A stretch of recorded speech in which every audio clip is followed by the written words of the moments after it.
Have you ever wondered why we always harp on tailoring your resume and keeping information out of the headers and footers? Well, ATS systems are to blame.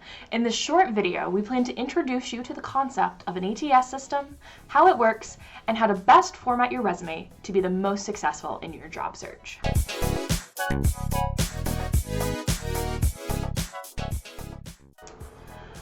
What is an ATS system? An ATS system is an applicant tracking system. These are the ways that big and small companies electronically handle recruitment and job applications. They typically have what are called AIs, so artificial intelligence, algorithms, and softwares, at least skimming through your resume. This can mean a lot of different things depending on what company you're applying to and also what ATS system you're actually sending your application through. Most of the time, what these AI systems will do is they'll filter for keywords, they'll filter for your employers, they'll filter for your years of experience, as well as even your schools that you've attended. So this means that they're reading through your resume.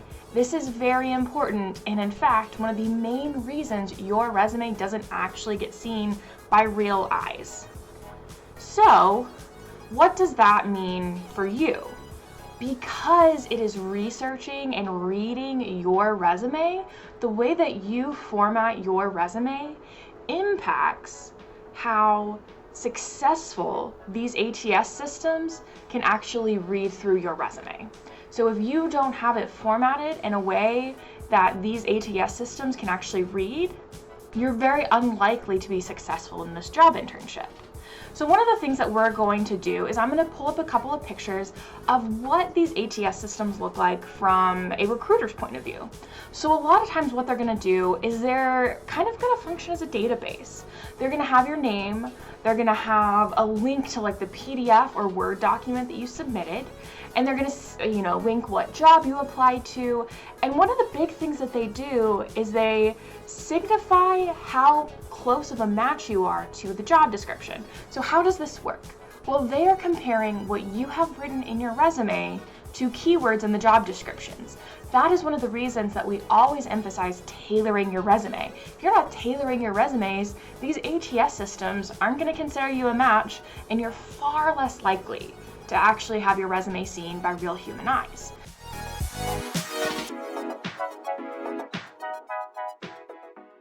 So in this particular picture that I'm going to have pulled up, we're going to see that the green and yellow indicates how close of a match you are to the job description. And if it's not a close enough match, the odds are that your resume is not going to get read.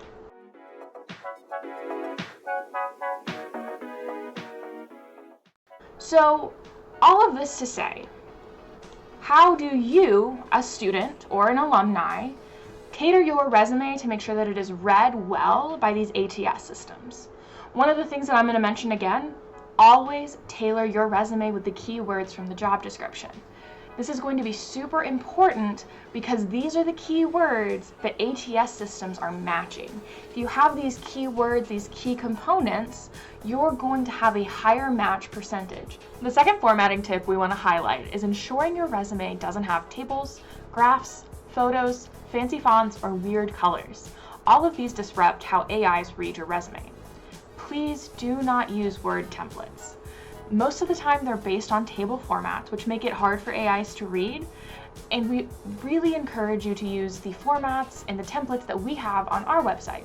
We've gotten tons of feedback from recruiters that our format is the easiest and most readable for recruiters and ATS systems alike.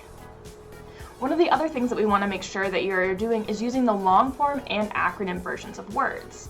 So if you have a certification and that certification is an acronym, make sure that you list out the long form because you just really don't know what phrasing the AI is using to compare. For some of them, maybe they'll totally get the acronym. Some of them may not. You just don't know. Next, make sure that you refrain from putting things in the headers and footers. Most AI systems will not pick up on that information, which means that your key details, like your contact information, can get ignored and missed by AI systems reading it.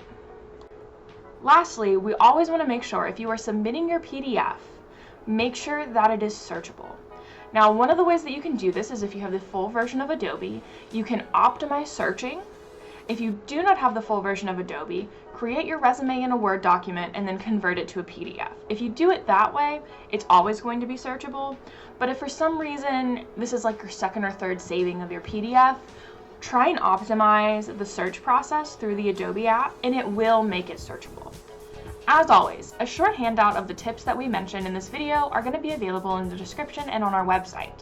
If you're struggling with your resume and need to make an appointment, find us on Handshake or email us at career@udallas.edu.